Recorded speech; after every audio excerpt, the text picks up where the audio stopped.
welcome to iCreateLive. I'm Jimmy Hayes. I'm joined by Ross and Stephen. Hi. And today we're going to be talking about the iPad 2. Do we think it's going to be here very soon? And what do we think is going to be inside this new magical device? Ross, what do you think? Well, the current rumours are that we may see an end of January, early February announcement leading up to a beginning of April release. Okay. Now, I'm not sure about the pre-announcement thing, because the reason they usually do that is to give developers time to work up their applications for the new features of a new device, so that they can, when they launch the device, it's already got a whole load of apps all ready to run on the App Store. I'm not sure what's going to be in the new iPad that demands that development lead time, that head start. So it could be Retina display, it could be the cameras if they want to make a point with those, but I'm 50-50 about it. I think definitely for the April release, but not sure about the pre-release. Because they did it last year, they announced it early last year, Yeah. but that was the first iteration of the product, so I think that was why they had to announce it to build up some steam. They couldn't just release this product into the wild, nobody would know what it was. Yeah, wait a couple of months and you'll get some apps for it. Yeah, but everyone knows what an iPad is now, so I don't think they need to do that necessarily. Yeah, but I do think that Apple love to build anticipation, so Yeah, it's not it's true. necessarily just about developers, it's about giving the media something to talk about, it's giving us guys something to talk about, the excitement.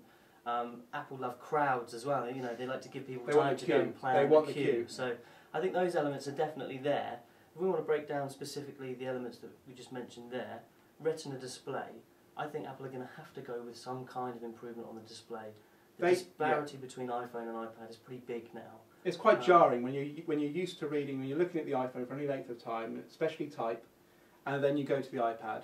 The type on the iPad is noticeably coarse. Yeah. You see the pixels, you're very aware of them. I think they've got to up the resolution on the new iPad.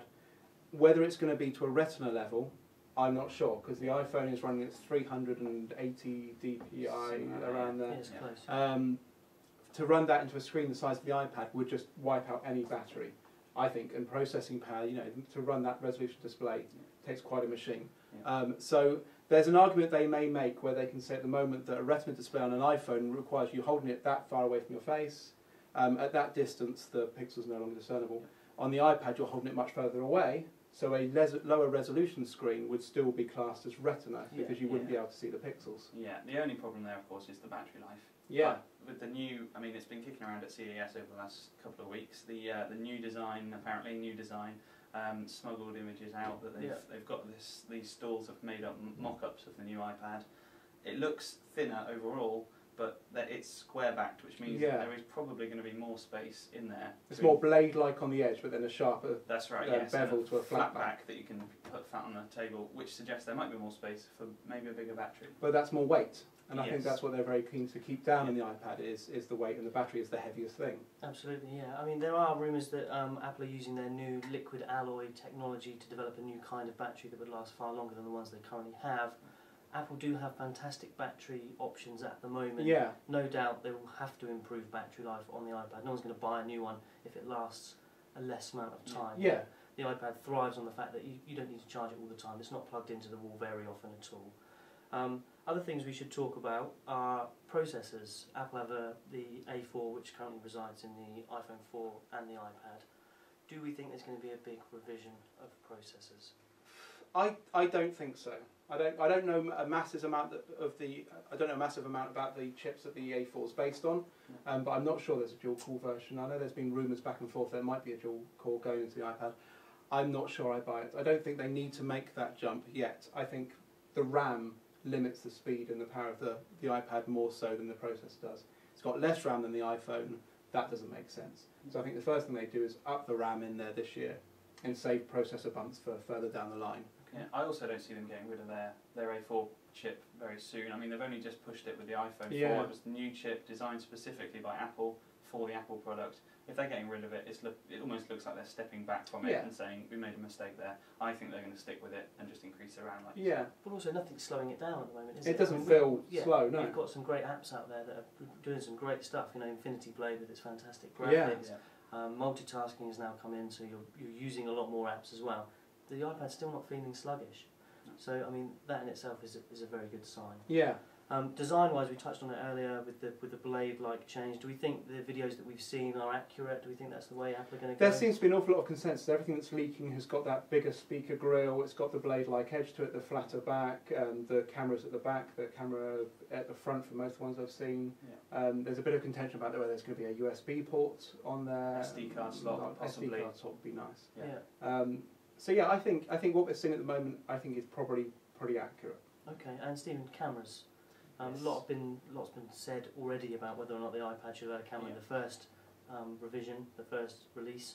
Do we think that now we're going to get cameras, and will we get two? I'm pretty sure we're going to get two. I mean, Apple are pushing their FaceTime with all their products. Yeah. iPhone 4, now Mac and Lion when that comes out, and it would be silly not to do it with the iPad. They've got to push it on all platforms to really get it out into the hands of consumers.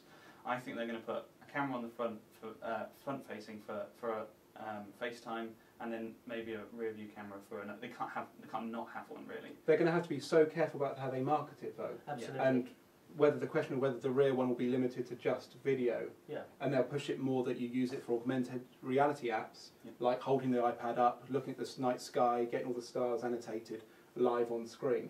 That kind of app rather than a video camera or a photo camera, because otherwise people are going to take the mick. They're going to be saying, yeah, I'm going to walk around with my iPad taking video like this all the time. That's what Apple's going to want to control, that kind of PR, I think. Well, that's what they've kind of done with the current iPod Touch, isn't it? That has a fantastic video camera with great capabilities, but if you take regular pictures on it, camera pictures, it's pretty awful. So Apple can restrict the way that the cameras work to benefit the way they want the device to be used, which is great for them. But, you know, do we think for us guys that that's the way we'd want to use it? Yeah, I think so. I mean, it's the augmented reality stuff I think that gets me more excited than anything else for the rear-facing I'm camera. unlikely to pull out my iPad if I want to take a photo. Yeah. I'm more likely to pull out my iPhone or a camera. You know. Okay. Absolutely. So final, to sum up, are we going to buy the new iPad? I certainly am, yeah. If it comes out with everything we're expecting, then yeah, I'm on board to buy it. It's not much of a surprise. I buy pretty much everything that I can afford Apple-wise. So yeah, I think that's a no-brainer for me. How about you, Steve? I would love one. I really would. I'm going to be interested to see whether they dazzle me with the announcement. I'm sure they will. They normally do. It's just going to depend on the price. I hope they don't raise it from the old iPad.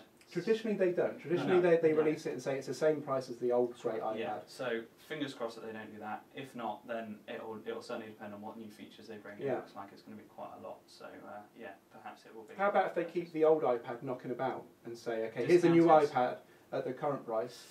Cheaper, you can buy the old iPad, and they're doing that more and more with the iPhones. Yes, they are. I'm not sure. I don't know whether I want to buy an old tech without the cameras, because I don't know. Depending on the discount, if I could pick one up for £200, still a great £250, that's a great deal on an iPad. Yeah. Be interesting to see. Yeah, absolutely. Okay, well that's it for this week. I'd like to say thank you to Ross and Stephen, and we'll see you next week.